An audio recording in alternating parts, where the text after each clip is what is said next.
Bonsoir Anya, merci beaucoup pour être ici avec nous. Si tu veux raconter quelque chose de ces films, que c'est franchement un chef d'œuvre dans le sens que tu as fait un travail énorme.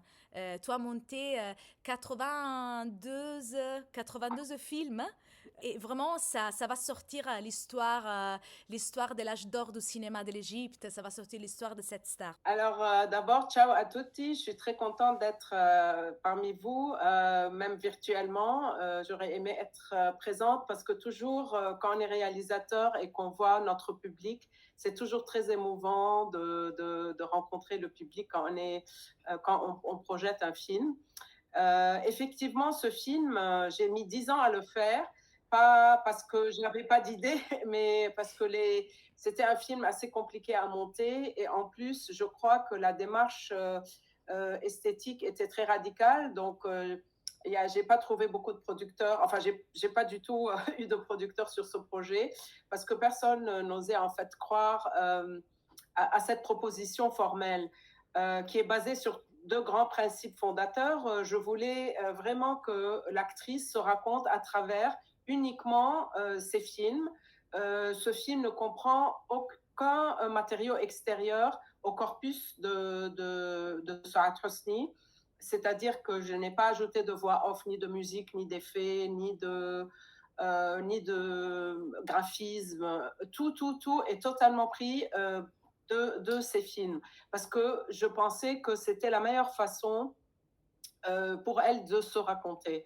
Et le grand principe, c'était que comme elle est morte d'une manière mystérieuse à Londres et que donc l'histoire finit tragiquement. Je voulais aussi construire ce film comme une tragédie avec des actes et des scènes. Et voilà le deuxième principe fondateur. Donc avec ces deux idées très ancrées dans mon esprit, j'ai entrepris de faire ce film. Et donc au départ, beaucoup de gens ont dit que ça n'allait pas marcher parce qu'on ne comprenait pas comment elle allait se raconter. Donc au final, en fait, la ténacité l'a emporté et je crois que les gens sont assez émus de voir comment une actrice peut se révéler à elle-même à travers son travail. Le film, évidemment, est construit sur plusieurs couches de lecture, donc les gens ont la liberté d'interpréter ce film de manière différente. Et ça, c'est aussi une démarche qui me tient à cœur, de laisser la liberté aux spectateurs d'interpréter et de voir comment ces différents éléments peuvent se construire et donc produire chez le spectateur un imaginaire différent, chacun à sa façon. Le cinéma est un langage universel parce que je crois qu'il touche non seulement l'humain dans ce qu'il y a de plus fort, c'est-à-dire sa tête, son cœur et ses sens, mais aussi il traverse les frontières parce qu'il crée un langage aussi, il aide l'imaginaire à se développer quand le film n'est pas évidemment formaté ou juste de la propagande, à se développer et à créer une sorte d'espace pour que le spectateur puisse être libre d'interpréter. Et pour moi, c'est très important.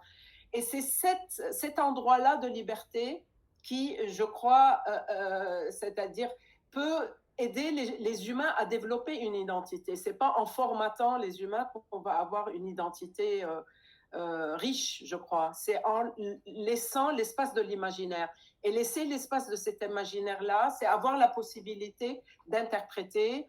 Et je crois beaucoup, encore une fois, que le montage peut aider à ouvrir cet espace de liberté quand on voit un film. Bonne vision à nous des trois Oui, bonne disparitions. projection. J'aurais aimé être avec vous et rencontrer le public et j'espère que vous allez aimer le film. Très belle projection. Merci beaucoup. Ciao. Grazie. Ciao.